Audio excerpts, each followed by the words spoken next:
ಏನ್ ಹೇಳ್ತಾ ಇದ್ದೀರಾ ನೀವು? ಈ ಮಾತು ನೀವು ಹೇಳ್ತಾ ಇದ್ದೀರಾ? ಮಾಸ ಹೊತ್ತು ಹೆತ್ತ ಕತ್ತನಿಗೆ ಹೆತ್ತ ತಾಯಿ ಕೈಯಿಂದ ಹಾಲಿನಲ್ಲಿ ವಿಷ ಹಾಕು ಅಂತ ಹೇಳ್ತಾ ಇದ್ದೀರಲ್ಲ, ತಂದೆ ಅದ ನೀವೇ ಮಾತು ಹೇಳ್ತಾ ಇದ್ದೀರೇನ್ರಿ? ಇಲ್ಲ ರೀ, ಇಲ್ಲ, ಇದು ಮಾತಾಡೋದ್ರಿಂದ ಸಾಧ್ಯವಿಲ್ಲ ರೀ, ಸಾಧ್ಯವಿಲ್ಲ.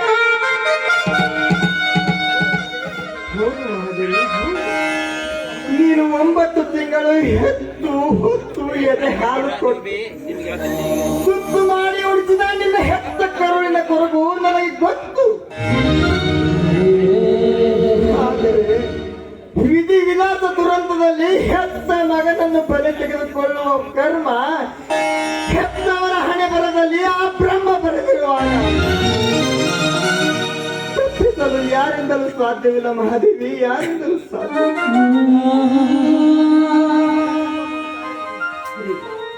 ಮಗನ ಪ್ರಾಣ ಹೋಗುತ್ತೆ ಅಂತ ನಾನು ವ್ಯಥೆ ಪಡ್ತಾ ಇಲ್ಲ ರೀ.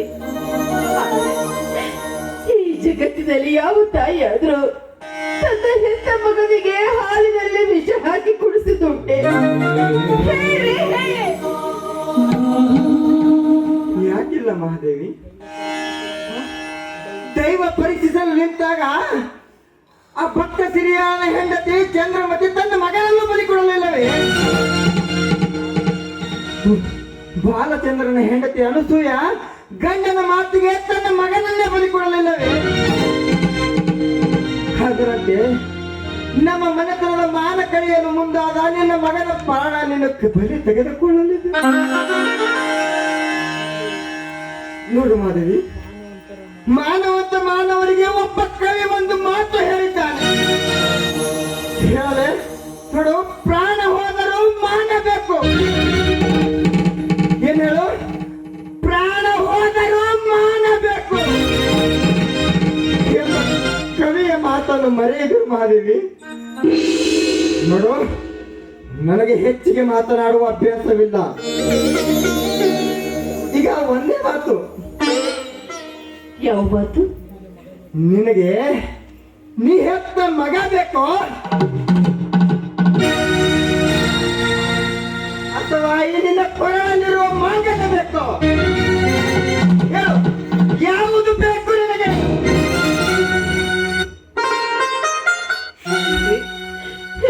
ನೀವು ಈ ರೀತಿ ಕೇಳಿದ್ರೆ ನಾನೇನಂತ ಉತ್ತರ ಕೊಡ್ಲಿ? ಏನಂತ ಉತ್ತರ ಕೊಡ್ಲಿ? ಮಗ ಮತ್ತು ಮಾಂಗಲ್ಯ, ಮಗ ಮತ್ತು ಮಾಂಗಲ್ಯ ನನ್ನ ಬಾಳಿನ 2 ಕಣ್ಣುಗಳಿಂದ ಯಾವುದನ್ನು ಬೇಕು ಅಂತ ಕೇಳಿ, ಯಾವುದನ್ನು ಬೇಡ ಅಂತ ಹೇಳಿ. ಸತ್ಯಧರ್ಮದ ಸ್ಥಾನದಲ್ಲಿತ್ತು ಬೇಡುವುದು ಒಂದೇ ಒಂದು ಸ್ವಾಮಿ, ಒಂದೇ ಒಂದು. ಮಹಾದೇವಿ, ಯಾವುದು? ಮಗ ಹೋದರ ಮಾಂಗಲ್ಯ ಬೇಕು, ಮಗ ಹೋದರ ಮಾಂಗಲ್ಯ.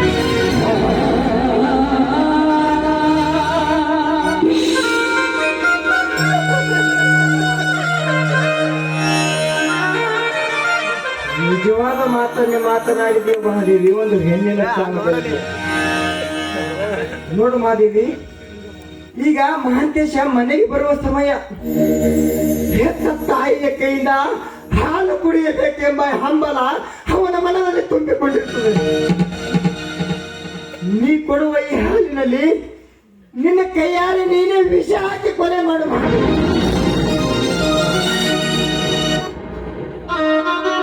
ಒಂದು ವೇಳೆ ನಿನ್ನ ಹೆತ್ತ ಮಗನಿಗೆ ನೀನು ಬಲೆ ತೆಗೆದುಕೊಳ್ಳದೆ ಹೋದರೆ ನಿನ್ನ ಕೊರಳಿಗೆ ತಾಳಿ ಕಟ್ಟಿದ ಈ ನಿನ್ನ ಗಂಡ ಇಂದು ರಾತ್ರಿ ಆತ್ಮಹತ್ಯೆ ಮಾಡಿಕೊಂಡು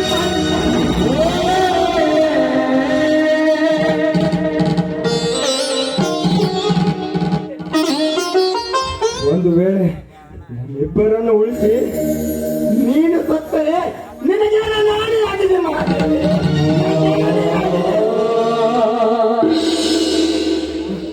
ಯಾವುದು ಕಳೆದುಕೊಳ್ಳಬೇಕು, ಯಾವುದು ಉಳಿಸಿಕೊಳ್ಳಬೇಕು ಎನ್ನುವ ನಿರ್ಧಾರ ನಿನಗೆ ಬೇಕು.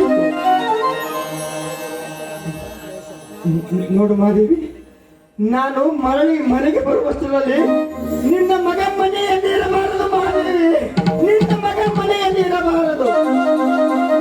ನಿನ್ನ ಮಗನ ಹೆಣ ಬಿದ್ದಿರಬೇಕು ಈ ಮನೆಯಲ್ಲಿ.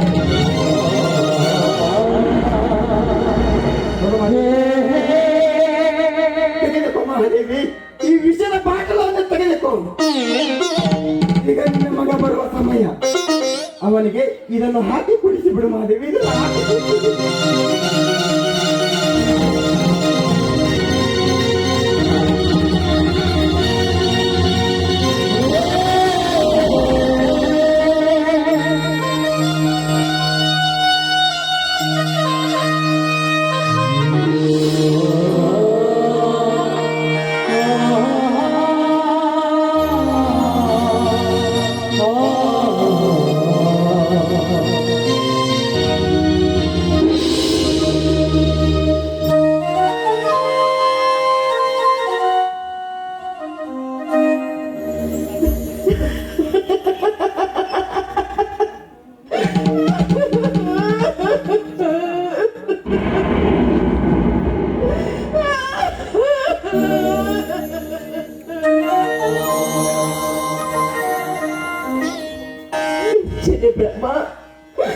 ಮೆಚ್ಚದೆ ಬ್ರಹ್ಮ, ಈ ದಿನ ವಿಧಿ ಲಿಖಿತಕ್ಕೆ ಮೆಚ್ಚದೆ.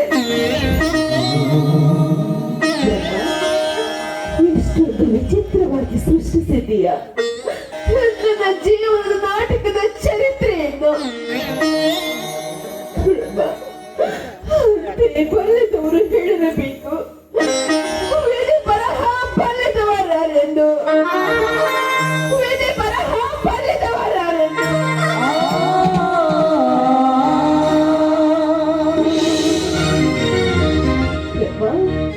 ಮಗನೆಂಬ ಹಸಿ ಮಾಂಸದ ಮುದ್ದೆ ನನ್ನ ಮಡಿಲದಲ್ಲಿ ಹಾಕಿದೆ. ರಣಹದ್ದುಗಳ ಕಣ್ಣಿಗೆ ಬೀಳದಾಗೆ ಎಚ್ಚರ ವಯಸ್ಸ ತಾತನಿಗೆ ಮುನ್ನೆಚ್ಚರಿಕೆಯನ್ನು ನೀಡಿದೆ. ಆದ್ರೆ ಹಸಿ ಮಾಂಸದ ಮುದ್ದೆ ಬೆಳೆದು ನಿಂತು ಹೊನೆಯಾಗಿ ನನ್ನನ್ನು ತಿನ್ನಲು ಸಿದ್ಧವಾಗಿ ನಿಂತಿದೆ. ಗಿಡದ ಪಲ್ಲೆ ಕಟ್ಟಪಡೆ ಕೂಡ ಹಾಕಿದ್ದಾರೆ. ಅಂದಾಗ ಯಾವುದೊಂದು ಕೃತಿ ಕೈಲೇ ಯಾವುದನ್ನು ಬಿಡ್ಲಿ. ದೇವ, ನನ್ನ ತನ್ನದ ದೃಷ್ಟ ಹೆಣ್ಣು ಭೂಮಿ ಮೇಲೆ ಹುಟ್ಟಬಾರದೆ ಬಂದೆ ಸಾಳಿನ ಮನಸ್ಸಲ್ಲಿ ಇದ್ದಿದ್ರೆ ನನ್ನ ಪಾಪಿ ಹೆಣ್ಣನ ಯಾಕೆ ಪಾಪ ಬೇಕಂದೆ, ಯಾಕಂದೆ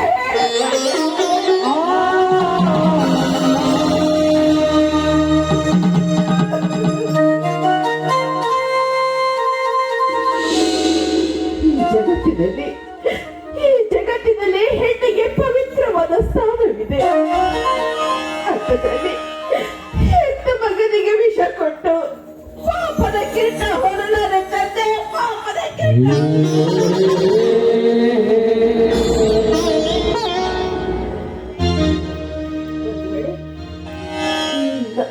ನಾನು ನನ್ನ ಮಗನಿಗೆ ವಿಷ ಹಾಕ್ತೆ ಹೋದ್ರೆ ಇದು ನನ್ನ ಪತಿ ಆತ್ಮ. ಇಲ್ಲ, ಅವ್ರಿಗೇನು ಆಗ್ಬಾರ್ದು, ಅವ್ರಿಗೇನು ಆಗ್ಬಾರ್ದು. ಈ ನನ್ನ ಹೆತ್ತ ಕರಳು ಕಣ್ಣಾಕ್ಬೇಕು, ನನ್ನ ಹೆತ್ತ ಕರಳು ಕಣ್ಣಾಕ್ಬೇಕು. ಕಟ್ಟಿಕೊಂಡದ ಮಾತು ತಡಿಬೇಕು, ಕಟ್ಟಿಕೊಂಡದ ಮಾತು ತಡಿಲೇಬೇಕು.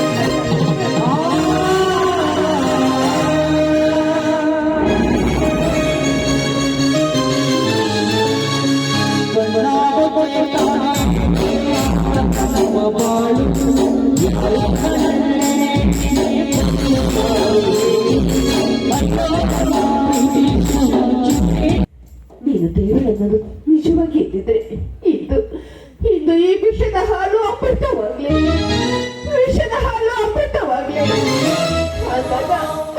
ಅಂದಾಗ ಈ ಜಗತ್ತಿಗೆ ಸಾಲು ಸಾಲು ಹೇಳುವೆ, ದೇವರಿದ್ದಾನೆ, ದೇವರಿದ್ದಾನೆ.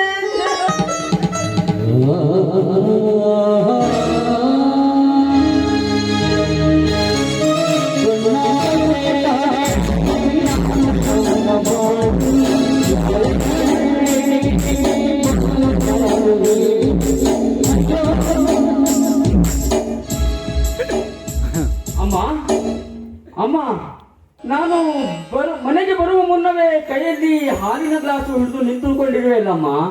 ಅಮ್ಮ, ಈ ನಿನ್ನ ಮಗನ ಮೇಲೆ ನಿನಗೆ ಎಷ್ಟು ನಂಬಿಕೆ ಅಮ್ಮ. ಅಮ್ಮ, ನಿನ್ನಂತ ತಾಯಿಯನ್ನು ಪಡೆಯಬೇಕಾದರೆ ನಾನು ಪೂರ್ವ ಜನ್ಮದ ಪುಣ್ಯ ಮಾಡಿರ್ಬೇಕಮ್ಮ. ಅಮ್ಮ, ಈ ಜಗತ್ತಿನಲ್ಲಿ ನಿನ್ನಂತ ತಾಯಿಯನ್ನು ನಾನು ಎಂದೂ ನೋಡಿಲ್ಲಮ್ಮ. ನಿಜ ಮಾತೇಶ, ಈ ಜಗತ್ತಿನಲ್ಲಿ ಪ್ರೀತಿ ವಾತ್ಸಲ್ಯ ತೋರಿಸುವ ತಾಯಿ ಎಂದರೆ ನೀನು ಕಂಡಿರಬಹುದು ನಿಜ. ಆದ್ರೆ ಮಗನ ಮೇಲೆ ಮಮಕಾರ ಹೆಚ್ಚಾಗಿ ಇಂಥ ಹಾಲನ್ನು ಕುಡಿಸುವ ತಾಯಿಯನ್ನು ನೀನೆಂದೂ ಕಂಡಿಲ್ಲ ಮಾತೇಶ, ನೀನೆಂದೂ ಕಂಡಿಲ್ಲ. ನೀನು ನನ್ನ ಹೊಟ್ಟೆಯಲ್ಲಿ ಹುಟ್ಟಿದ್ದು ನಿನ್ನ ಸತ್ತ ಪರೀಕ್ಷೆಯು, ನಿನ್ನನ್ನು ಹೆತ್ತದ್ದು ನನ್ನ ಸತ್ತ ಪರೀಕ್ಷೆಯು. ಆ ದೇವರಿಗೆ ಗೊತ್ತು. ಹೀಗೆ ಕಣ ಹಾಲು ಯಾಕಮ್ಮ ನಿನ್ನ ಕಣ್ಣಲ್ಲಿ ಕಣ್ಣೀರು ಬರ್ತಾ ಇದೆಯಮ್ಮ? ಇಲ್ಲಪ್ಪ, ನಿನಗೆ ಹಾಲು ಕುಡಿಸ್ತಾ ಇದ್ದೀನಲ್ಲ, ಆ ಸಂತೋಷಕ್ಕೆ ಕಣ್ಣೀರು. ಅಮ್ಮ, ಈ ಸಂತೋಷಕ್ಕಾಗಿ ಯಾವತ್ತಾದರೂ ಕಣ್ಣೀರು ಬಿಡ್ತಾರೇನಮ್ಮ? ಇಲ್ಲಪ್ಪ, ಹಾಲು. ಅಮ್ಮ, ಇಂದು ನನ್ನ ಹುಟ್ಟು ಹಬ್ಬದ ದಿನ. ಅಮ್ಮ, ನೀವಿಬ್ಬರು ಯಾವುದೋ ಕೆಲಸದ ಅವಸರದಲ್ಲಿ ನನ್ನ ಹುಟ್ಟು ಹಬ್ಬವನ್ನೇ ಮರೆತಿರುವ ಹಾಗೆ ಕಾಣುತ್ತಿದೆ. ಅಮ್ಮ ನೋಡು, ಇಂದು ನಾನು ನನ್ನ ಹುಟ್ಟು ಹಬ್ಬದ ದಿನ ನಿನಗೆ ಒಂದು ಮಾತು ಕೇಳುವುದಿದೆ. ಅಮ್ಮ, ಆ ಮಾತನ್ನು ನೀನು ಕೇಳಿ ನೀನು ಒಪ್ಪಿದ ಮೇಲೆ ನಾನು ಹಾಲು ಕುಡಿಯುತ್ತೇನಮ್ಮ. ಹೇಳು ಮಾತೇಶ, ಅದ್ಯಾವುದು ನಿನ್ನ ಮನದಲ್ಲಿ ಕಾಣುವ ಮಾತು? ಅಮ್ಮ, ನಾನು ಮಾಡಬಾರದ ಒಂದು ದೊಡ್ಡ ತಪ್ಪನ್ನು ಮಾಡಿದ್ದೇನಮ್ಮ. ಆದರೆ ಆ ತಪ್ಪನ್ನು ಈ ಜಗತ್ತಿನಲ್ಲಿ ಮಗ ಮಾಡಿದ ತಪ್ಪು ತಂದೆ ಎಂದು ಒಟ್ಟಿಗೆ ಹಾಕಿಕೊಳ್ಳಲಾರಮ್ಮ. ಆದರೆ ತಾಯಿ ಮಗ ಮಾಡಿದ ತಪ್ಪನ್ನು ಎಲ್ಲವನ್ನು ತನ್ನ ಮಡಿಲಿನ ಒಳಗೆ ತಗೊಳ್ಳುತ್ತಾಳೆ ಎಂಬುದು ಆ ಕವಿಗಳ ವಾಣಿಯಲ್ಲಿ ಒತ್ತಿ ಒತ್ತಿ ಹೇಳುತ್ತಿದೆ ಅಮ್ಮ. ಅಮ್ಮ, ನಾನು ಮಾಡಿದ ತಪ್ಪನ್ನು ನೀನು ಒಪ್ಪಿದರೆ ನಾನು ಹಾಲು ಕುಡಿಯಮ್ಮ. ಮಾತೇಶ, ನೀನು ಯಾವ ತಪ್ಪು ಮಾಡಿದೀಯ ಅಂತ ನಾನು ಅರಿಬೇಕಲ್ಲ ಕಲ್ಲ.